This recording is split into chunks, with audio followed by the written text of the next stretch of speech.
A fighter jet doesn't just vanish from the sky without someone knowing exactly what happened.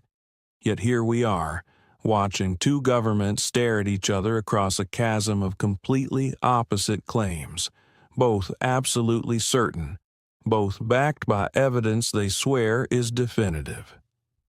Iran says they shot down an F-18 Super Hornet with a brand new air defense system the world has never seen before.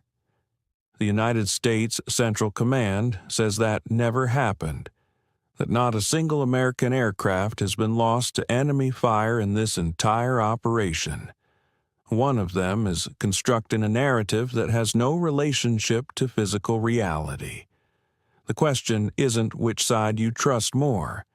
The question is what methodology actually tells us the truth when trust is worthless. March 25, 2026. The Islamic Revolutionary Guard Corps publishes an announcement through official channels, video footage included. They claim their forces used a newly developed air defense system to engage and destroy an American F-18 Super Hornet over Chabahar, a port city in southeastern Iran near the Strait of Hormuz. The footage shows what appears to be an aircraft being struck mid-flight. The IRGC describes this as a decisive military success, proof that systems developed in the 8 months since what Iran calls the 12-day war of June 2025 are now fully operational against advanced American platforms. Within hours, CENTCOM responds. Capital letters for emphasis. No American combat aircraft lost to enemy action. Over 8,000 combat sorties completed. 0 aircraft downed by hostile fire. 2 versions of reality that cannot coexist. But here's what makes this particular contradiction different from the usual fog of war confusion. We have a documented pattern, not speculation, not analysis. Documented physical pattern of how these exact scenarios have played out multiple times already in this conflict, and that pattern resolves consistently in the same direction every single time. Let's walk through what we actually know has happened in previous incidents, because the methodology for evaluating today's claims starts with understanding how the last 5 claims were handled. In late February, Iran claimed they downed an F-35. CENTCOM denied it. Anonymous American officials confirmed it to the New York Times 3 days later. Satellite imagery showed debris with identifiable tail codes. The denial became impossible to maintain. 2 weeks after that, another F-35. Same sequence. Denial, anonymous confirmation, physical evidence, quiet acknowledgement buried in the news cycle that had already moved on. Then an F-15. Then an A-10 Warthog. Multiple MQ-9 Reaper drones, aerial refueling tankers, an E-3 Sentry airborne command platform. Every single one followed the identical trajectory. Iranian claim with footage. Immediate, categorical CENTCOM denial, multi-source confirmation from non-Western media, anonymous American officials speaking to mainstream outlets, physical evidence that makes the denial untenable. By the time the truth settles, the public conversation has shifted to the next crisis, and the original lie has served its purpose of managing the immediate reaction. When CENTCOM says 8,000 sorties without a single loss, they're asking you to forget that we watched this exact script play out 6 times already. They're asking you to believe the F-35s whose wreckage appeared on Iranian soil with verifiable tail codes somehow got there without being shot down. They're requesting that you accept a statement directly contradicted by evidence their own officials have already confirmed to American journalists on background. That's not a position rooted in factual accuracy. It's a propaganda position designed to control narrative in the short-term window before contradictory evidence becomes overwhelming. So, what does the methodology tell us about the F-18 claim specifically? Start with the source. The IRGC published this through official channels, not through proxies or unofficial Telegram accounts. That matters because official channels create accountability. If the claim falls apart under scrutiny, it damages institutional credibility in ways that anonymous claims don't. They're staking their reputation on this being verifiable. Next, the footage. Multiple angles appeared from independent users in the region within hours. Turkish media covered it. Qatari outlets ran the story. Chinese state media picked it up. Arabic language networks across the Gulf carried the announcement. The only sources denying it are CENTCOM and American media outlets that default to official military statements as their primary source without independent verification. That distribution pattern is identical to every previous aircraft loss in this conflict. The pattern has resolved the same way each time. Iranian military claim, initially denied by CENTCOM, turns out to be substantially accurate once independent evidence accumulates and anonymous American sources start talking. But there's a strategic dimension here that goes beyond just whether one specific aircraft went down. The timing of this announcement wasn't accidental. Hours before the IRGC released this footage, Iran formally rejected the latest American peace proposal. They used specific language, calling it maximalist and unreasonable. The same terminology they deployed when rejecting the 15-point ceasefire framework. Iran made clear through diplomatic channels that the terms Washington was offering weren't even a basis for negotiation. Then, within hours of that rejection, comes the announcement of a new air defense system and its first confirmed kill. That sequencing is deliberate strategic communication. Iran is saying, we're not negotiating from weakness. We're not accepting terms that require us to surrender what we've defended. And here's the evidence we're not operating from a position of military inferiority. We just engaged your primary carrier strike aircraft with a system your intelligence services didn't know existed in its current operational form.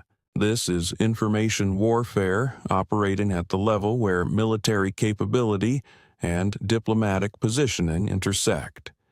The announcement shapes the negotiating environment. It tells Washington that continued operations will face escalating costs in ways American planning hasn't accounted for.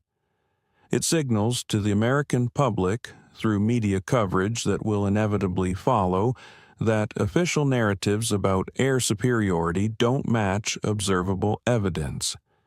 And it broadcasts to every government watching this conflict, every potential future adversary calculating American capability, every ally deciding how much support to provide, that the technological gap between American platforms and systems available to a determined sanctioned adversary is narrower than defense establishment claims suggest. The claim itself, separate from whether it's true, is strategic communication. But the evidence pattern suggests it's also accurate. There's a human cost buried in these strategic calculations that deserves acknowledgement before we go further into the technical analysis. An F-18 Super Hornet carries 2 people, a pilot and a weapon systems officer. If Iran's claim is accurate, 2 American military personnel were in that aircraft when it went down. Their fate remains unknown. The pattern throughout this conflict, missing crew members, rescue operations that turned catastrophic, Iranian state media offering rewards for information on downed pilots, suggests that what happens to aircrew after an aircraft is hit represents one of the most sensitive and least transparently reported aspects of American operations in this theater. These aren't abstract data points. They're individuals with families, lives that exist entirely separate from the political decisions that place them in hostile airspace. The accountability for what happens to them belongs with decision-makers in Washington and Tehran, not with the people executing orders. We state this clearly because strategic analysis can obscure the reality that real human beings pay the price for miscalculation at every level of this conflict. Now, let's examine what Iran is specifically claiming about this new system, because the details matter for evaluating both credibility and implications. They're stating this is technology developed in the 8-month period following what they call the 12-day war of June 2025. That's a tight development timeline for a sophisticated air defense platform. But it's not impossible, especially if you're not starting from zero. Iran has been operating Russian air defense systems for years. They've had access to Chinese radar technology through sanctions evasion networks. They captured American drones, including an RQ-170 stealth surveillance platform back in 2011, which gave their engineers direct access to American electronic warfare signatures. An 8-month development cycle makes sense if you're talking about integration and modification of existing components rather than ground-up development of entirely new technology. What they haven't provided is technical specifications. No radar frequencies, no missile guidance details, no information about detection methodology or engagement envelope. That absence is notable, but it's not suspicious from an operational security standpoint. Publishing the technical parameters of a system that's actively being used against the adversary it was designed to defeat would be strategically irrational. You don't hand American electronic warfare specialists the exact information they need to develop countermeasures while the shooting war is still ongoing. The opacity around specifications is actually consistent with a genuine capability rather than fabricated propaganda. What can we infer from available evidence? The system likely incorporates advanced passive detection that doesn't emit radar signals and therefore can't trigger aircraft warning receivers. Electronic warfare components that can disrupt or spoof guidance systems on American aircraft or their weapons. Or a hybrid approach combining elements from existing Iranian platforms with modifications addressing specific signatures of 4th and 5th generation American fighters. The Russian dimension cannot be ignored in this analysis. Moscow has been providing Iran with targeting intelligence throughout this conflict. American officials confirmed that to the Washington Post. Russian electronic warfare technology ranks among the most sophisticated globally. Their passive detection systems have been observed tracking Israeli aircraft over Syria without active radar emissions.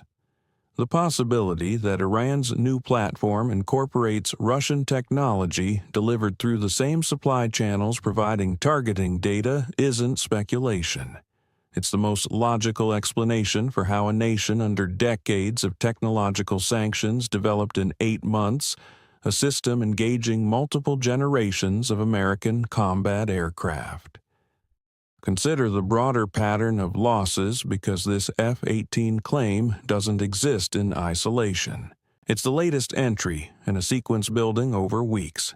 Documented and claimed losses attributed to Iranian action include F-35s, F-15, F-18, multiple F-16, aerial refueling tankers, MQ-9 Reaper drones, Apache helicopters, Black Hawk helicopters, and the E-3 Sentry AWACS platform.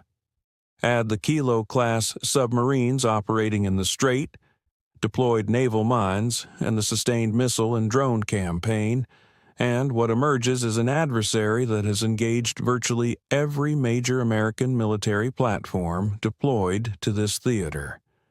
One notable absence from that list matters significantly.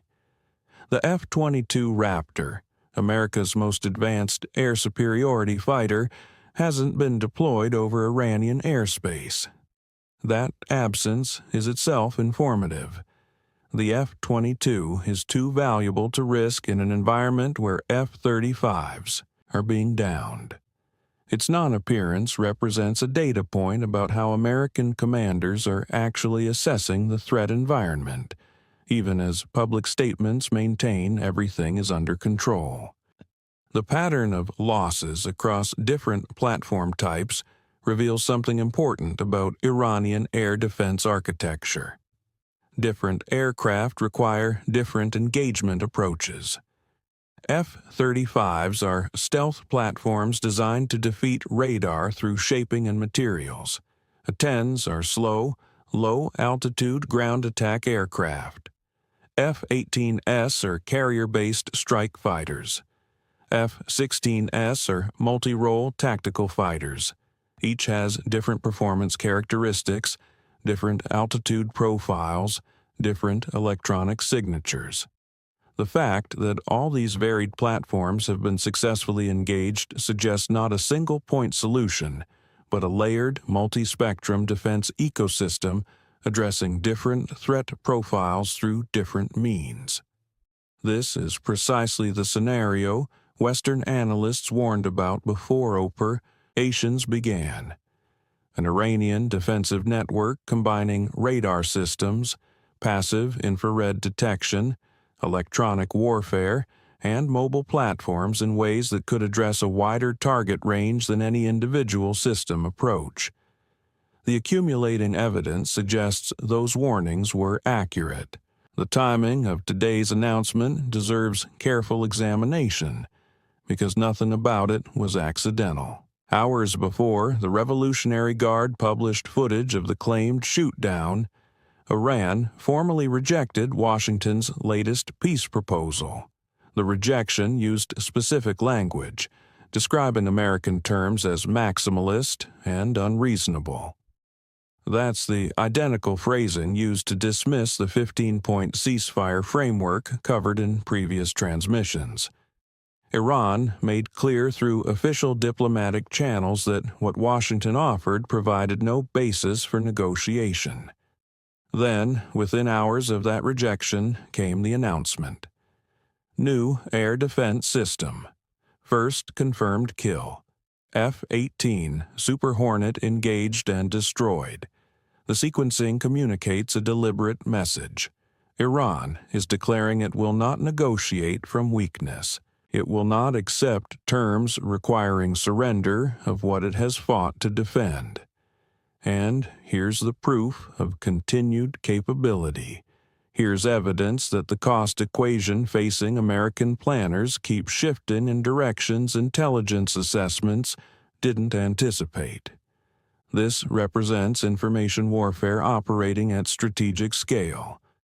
The announcement doesn't merely report a military event.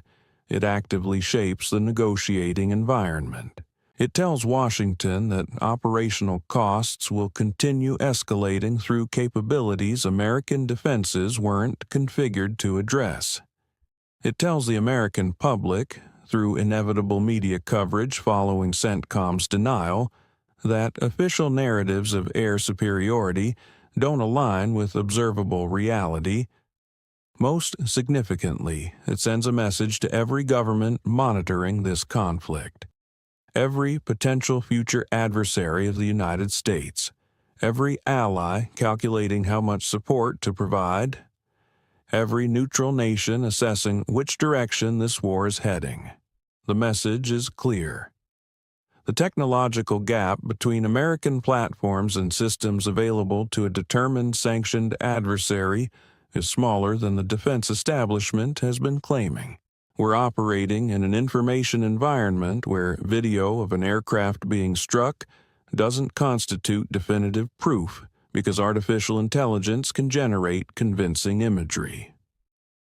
Both adversaries in this conflict possess incentives to manage visual evidence.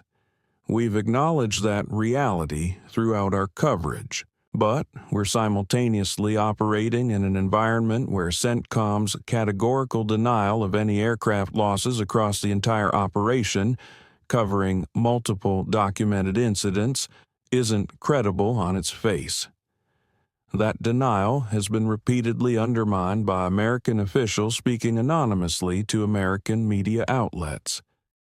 The absence of definitive proof in either direction doesn't mean both sides carry equal credibility. The pattern of prior denials followed by subsequent confirmations establishes a strong analytical framework for evaluating new claims.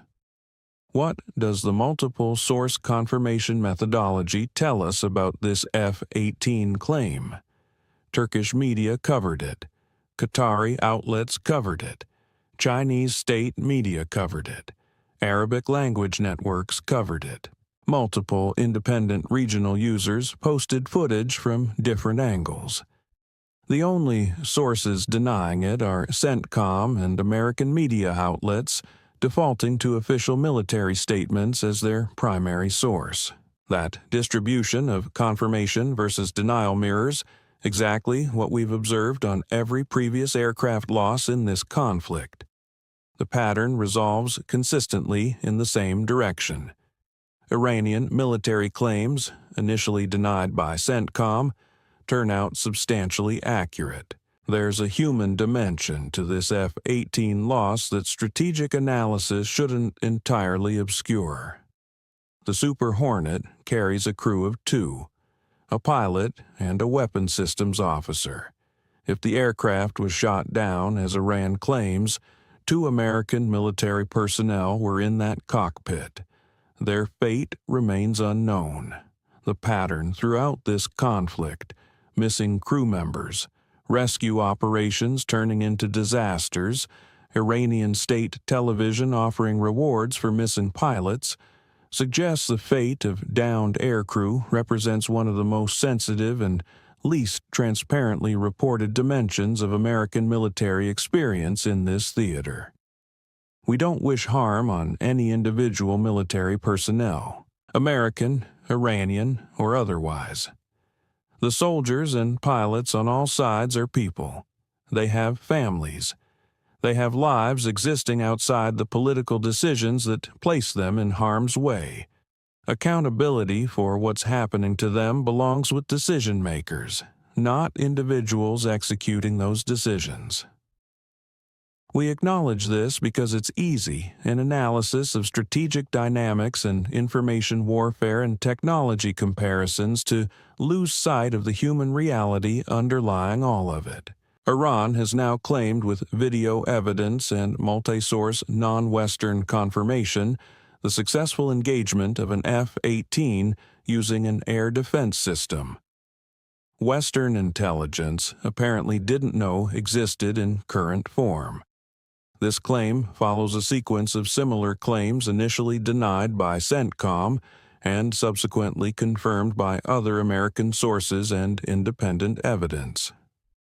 CENTCOM's denial of any aircraft losses in the entire operation is factually inconsistent with documented evidence from previous incidents. What emerges is an American air campaign operating in a threat environment more sophisticated, more layered, and more capable than assessments that shaped campaign planning. American aircraft of multiple types, from 5th-generation stealth fighters to 4th-generation strike aircraft to naval carrier fighters, have been successfully engaged by Iranian systems. The claim of total American air superiority over Iran doesn't align with observable reality, regardless of official assertions. Iran's decision to announce this specific system at this specific moment, immediately after rejecting a peace proposal and when the international community watches the conflict's trajectory closely, represents deliberate strategic communication. It's designed to shape negotiating dynamics, demonstrate ongoing capability, and signal that operational costs keep rising. This war is being fought simultaneously on multiple fronts: in the air, at sea, in financial markets, in political institutions of both countries, and in the information environment shaping how all these other fronts are understood by populations whose support is necessary to sustain them. Iran isn't winning every engagement on every front, but it's winning enough of them in enough domains to make the outcome genuinely uncertain in ways the promised two-week war clearly isn't. The pattern is established. The trajectory is clear. And what happens next depends on whether decision-makers in Washington recognize what the evidence is actually showing them. The question facing American planners right now isn't whether they can sustain 8,000 more sorties. It's whether they can sustain them at a cost that remains politically viable when each week brings new evidence that the threat environment was fundamentally misassessed. Iran just demonstrated they can develop, deploy, and successfully employ new defensive capabilities in timeframes shorter than American intelligence cycles can detect and counter them. That's not a tactical problem. That's a strategic inflection point. And the gap between what CENTCOM is saying publicly and what the accumulating evidence shows is widening to the point where the credibility cost of maintaining the official narrative may soon exceed the political cost of acknowledging reality. The next shoot-down claim won't be evaluated in isolation. It'll be evaluated against this established pattern, and that pattern tells you everything you need to know about where this is actually heading.